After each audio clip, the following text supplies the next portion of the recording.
Ripoti kuma mũcemanio wa President William Ruto na ndundu ya maminista irauga ati andũ 76 nĩo makuĩte kumana na mũiyũro ũrĩa ũrehetwo nĩ mbura ya El Nino.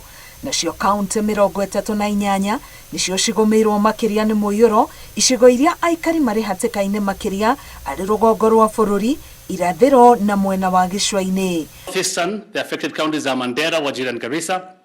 So that's the entire northeastern region. Coast also, the entire region, Kilifi, Mombasa, Tana River, Taita, Taveta, Kwale and Lamu.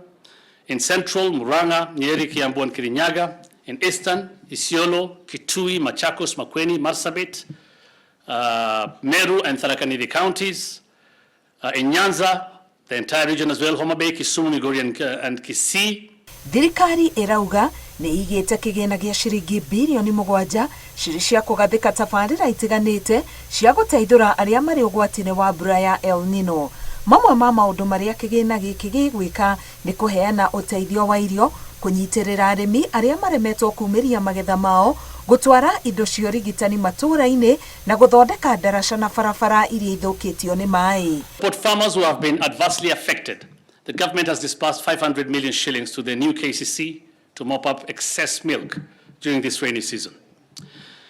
The government has also airlifted medical supplies worth 180 million shillings through the KDF and in conjunction with the Wajir County government to Wajir County.